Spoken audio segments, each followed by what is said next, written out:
Hey guys, here's the gear for today. It might even be a reproduction of yesterday. I'm pretty sure I used the last shave on the razor, and the razor is a timeless open comb stainless steel 68 gap. The blade is the Nacet. The soap is Cella of 1899 fame, that many years ago. The Nacet blade 494 is going to be the count for today. Brush Frank Shaving Finest Badger. This is a hook knot. It has soft gel tips. You can see by the clumping. Had it soaking for a while, so it's in good shape. I do have a couple of O-rings here to limit the splay a little bit. I probably mounted it really high.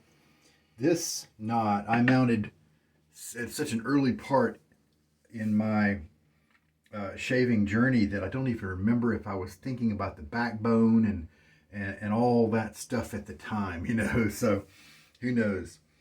All right, let us get the blade in the razor. Yeah, I think I'm dealing with 2 days of growth today.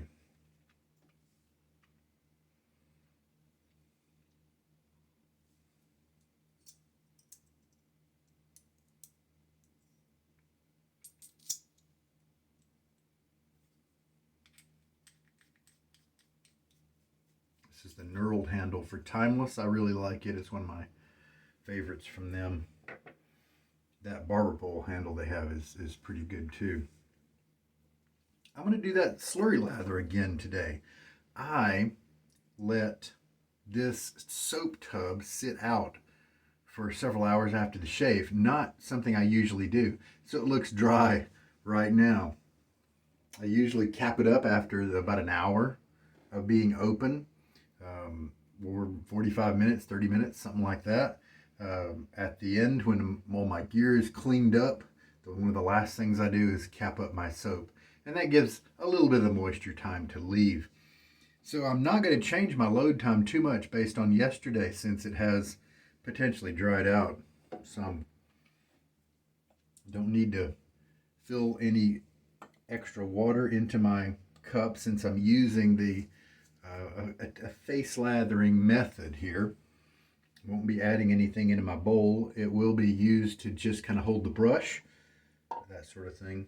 And if I do have extra lather, I'll put it in there. But with this method, I'm using a lot of water to a young lather, a young soap, and where I'm not bringing it up to full creaminess, to full emulsion. The slurry lather is kind of an early kind of almost froth-based type experience. All right, I get my face wet. And then shake most of the water out. Leave some in there. And here we go. 42 is the count I started at. So O2 is going to be 20 seconds. And I think I stopped at 20 seconds yesterday, but I did end up going back to the puck to get some more. So how about we go to 12, which would be 30 seconds. This is a softer tip brush than the boar brush that I have been doing the slather method, the slurry lather method on. And there we go. That is 30 seconds.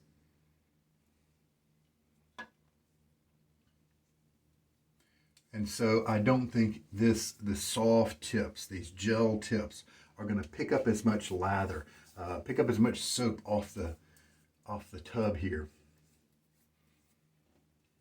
I'm going to rinse this little guy off. I don't think if this tub were different, it's just got this amazing look to it. It looks vintage. It's I don't know, it's just the right color to look how it's supposed to look, and then you get that kind of marzipan scent, and you just feel such a connection, at least I do, with shaving history. And it's unique, and there's something that pulls me to it. The performance of this is not spectacular when you either bowl or face lather and you bring the lather up to a kind of a full normal lather.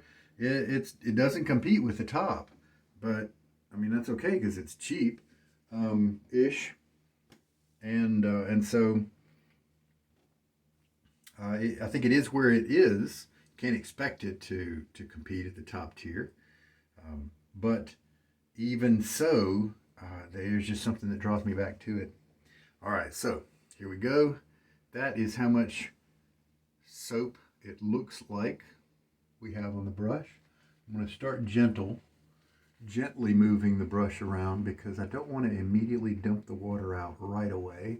It will drip some, and you can even tilt your head like this to conserve some of that dripping and keep it on your face. And then as you can see, we're starting to build up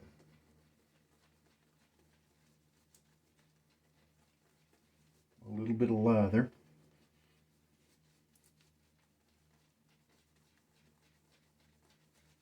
Haven't really done the face tilt thing with this slurry lather method yet. I might have to do a third shave with Cella and use my boar brush. That would be a good comparison because it kind of doesn't really look like we've picked up a lot of soap here with this brush. And part of that is because of this small container. When you go to load from a container with this kind of diameter, you can see how the brush is almost perfect for this container if I don't move at all. And then when I do move around, the center of the brush kind of stays in the center of the container. The bristles all group together and kind of dig into the center. I might get better pull if I were to do some kind of twisting motion like that. And since I did that, I'm going to go back and dribble some water back on the brush since I added more soap to it.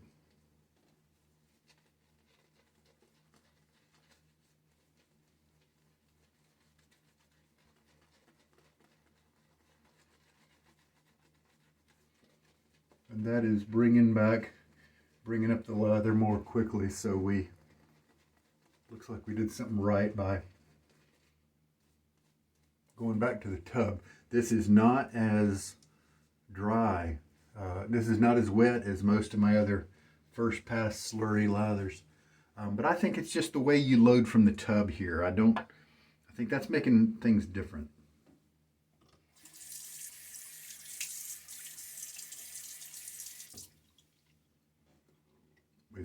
It's just not picking up as much soap, and I bet that boar brush will probably be different. So, use number 494, which, yes, is just nuts. It'll be just a tiny bit tuggy, not uncomfortable or painful at all, but, you know, the blade's letting me know that it prefers 1 day of growth instead of 2. But the feeling will be gone after the first pass. It'll be normal and smooth after the first pass.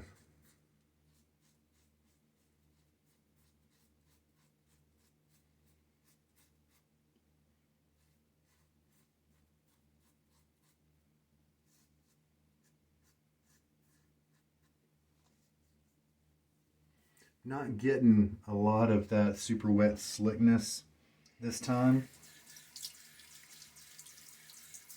It seems like when I went back and reloaded from the tub, I might have been better off to put more water back on the brush. So I'm going to do that now. Just dribble a bunch of drops on the brush. And this, since it's so wet, is actually very refreshing to my skin.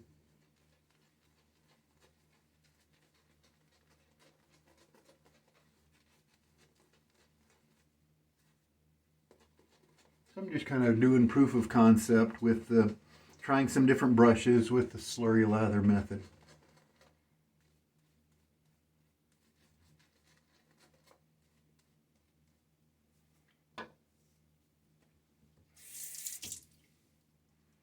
And in particular, I think this one is giving me a different experience because of the way the container has you load the soap. Yep, no tugging anymore. Comfortable.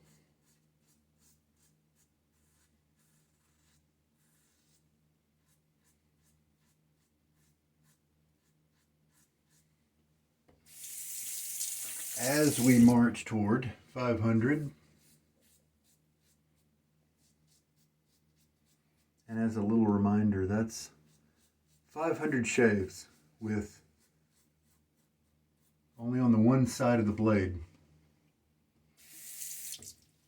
Those markings that I keep showing you guys, they always point to the handle end, except for one shave where I screwed it up. Do a little water rinse.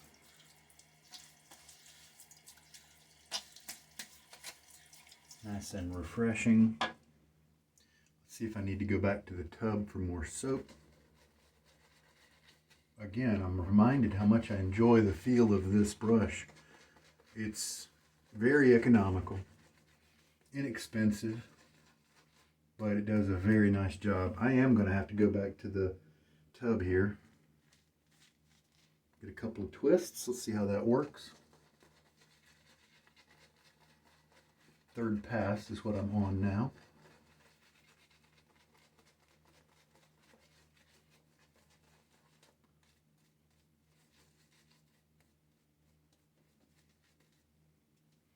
I'm going to touch it up and kind of gloss it, shine it up a little bit with some more water droplets here.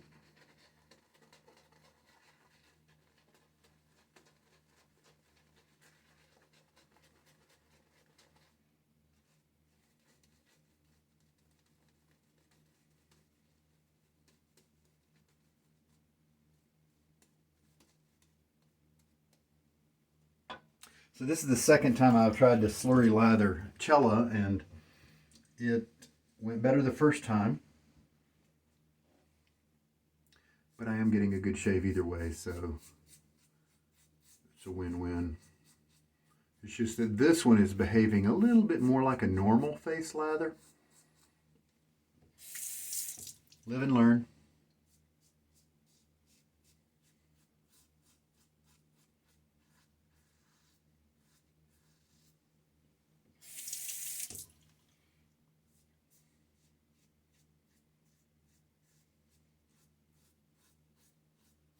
Yeah, I can tell the stubble gradually being removed, getting less resistance, the noise is changing.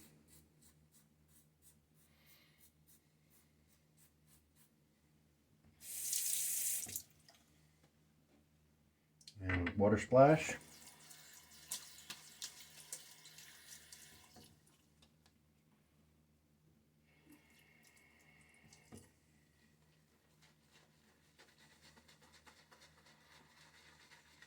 You're not seeing a lot of lather on my face, but it is going to underscore the whole principle that you don't need a big old cloud. Is it on the picture here? Yeah. Ironically, you don't actually need your lather to look like that. That big, cloudy Santa's beard kind of lather is, in a way, very wasteful. Because only that little layer next to your skin is what's going to help your shave out. It's what's going to make or break your shave. And here we go. See, I can feel the slickness here. You can almost not see it on the screen, I'll bet, but the razor is just gliding across my skin. I could just sit here for quite a while doing this because I'm being protected by that wet slickness. I can tell that stubble is very very gone compared to the first passes.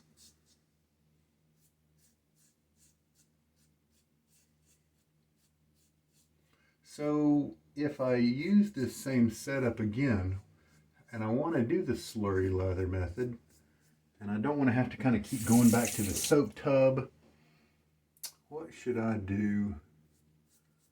I think it might be just because of this little container. It's not letting me gather up enough soap. Also, you know what? I bet I may have shaken out too much water from the container, from the brush. That could have been really a lot of it. Oh yeah, see, that feels nice. In terms of closeness here, I do feel some stubble, but visually it's very presentable. About any job I could go in and people wouldn't think I had a bad shave or something like that. So that's the standard. And if you do have little remnants of shaving cream on various places, you could kind of move around and put them on different spots, you know, like that, to be able to do little, you know, touch-ups like that. And you can feel the slickness, and then you can feel how there's, you know, a tiny bit of stubble there, a few strokes, stubble's gone. So a diagnostic tool there at your disposal. I'm done with the shave. I'm going to unscrew this a little bit to allow for a lot of water to just move through there, clean everything out. Give myself a good rinse. Stirling has come out with the balms, and they have one called Almond Cream. I just feel sure that is designed to be very similar to the Cella line. That's marzipan, cherry, almond kind of traditional barber scent, and so I'm sure that's what the Almond Cream is. I think I should buy some of that sometime. But for now, I have Dunshire. It is a very calm, easygoing scent. It's barely fragranced. It's designed to be similar to Acqua di Gio by Armani. And it is a different scent family than the kind of the cherry marzipan Cella inspired scent, but we'll see if it's contradictory or if it just kind of flows okay. It rarely ever fights with a scent that I've shaved with in terms of the soap.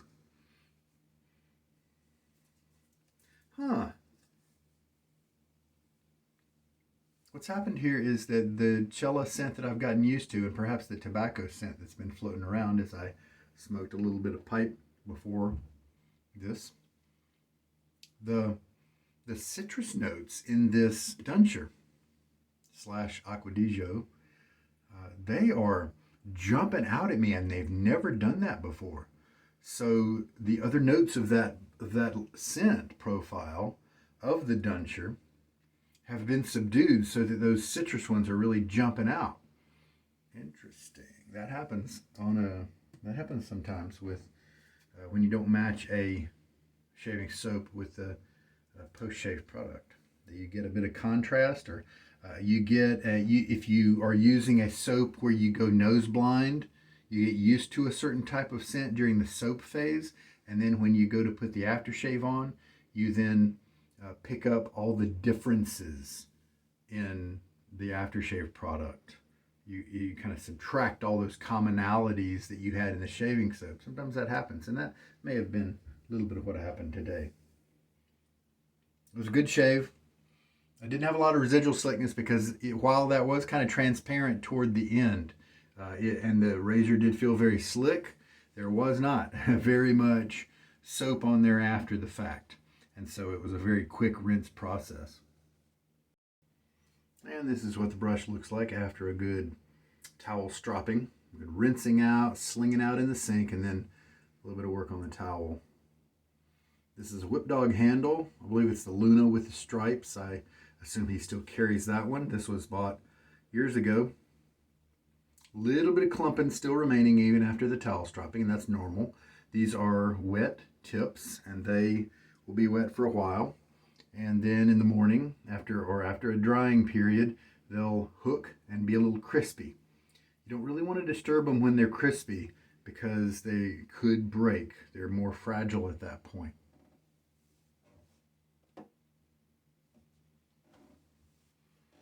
The Cella has backed off in terms of the scent and given all of the room to the notes, those, especially those citrus notes that are in the Dunshire.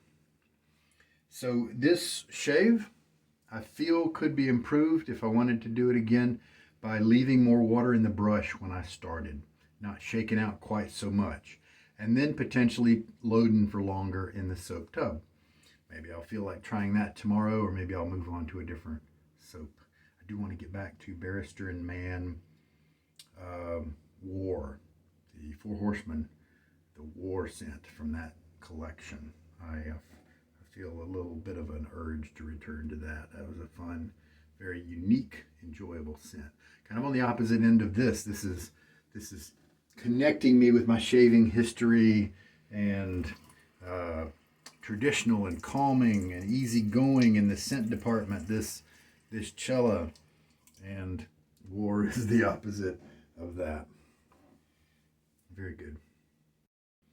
As usual, no irritation, anything like that. That slight tuggy feeling on the first pass, beyond that first pass, no problems at all. Well, anything else to share in this shave as I ponder? Nah, I don't think so. Been very happy with it. And I've already discussed about the Slurry Lather and how this wasn't a great representation of it. Sometimes when you correct something, you learn more about it. It is a case of either you win or you learn, in this case today. And I still got a great shave, very happy with it. It did require a little rescuing and doctoring. More water, more soap next time. Because the soap collected was just not very much. And actually nope, not going to say that. Don't know if it's true. So there we go. More water next time, longer load time. Leaving more water in the brush is what I mean. And alternatively, if that doesn't work, just sprinkle a little bit more as you go. And face feels great. No redness or irritation or anything like that. So if I do the Cella again, that cherry marzipan scent, I wonder how it compares with agar, with an oud type scent from agar. Who knows? Something basic like lavender is fantastic with the agar. And so what about a cherry? Cherry and oud. I'm really curious about that now. So that may have to be tomorrow. Anyway, we march on. 494 shaves down with the Nacet. And like I mentioned, it's all been on one side, with one side of the blade facing the handle, those markings. And I started that back in maybe 2018 in August, and I decided, what if I kept it on the same side? And I think I've basically kind of eradicated the myth that it matters. You know, there are some guys who flip the blade at a conscientious rate. 2 shaves on one side, then they'll flip it over, and 2 shaves on that side. And I think if I can get 500 shaves off of one side, then does it really matter? Yeah, I think we've settled the issue that the blade flipping and stuff is not something you need to worry about. In all of my other razors, I put in the blade randomly. Whatever it ends up, I take it out of the package, I put it in, and that's how it goes. Some people are conscientious about that. And hey, it's still your hobby. If you want to be totally analytical about the blade and its orientation, you do you. No judgment here. I'm an analytical type person myself. But if you want to be neurotic about it, then that's your shave, right? Enjoy it. Do whatever you enjoy. So that's it for today's shave. Thank you so much for watching. Hope there was something here for you. And we'll just keep on trucking. This is Sugar Daddy Shaves. Good night.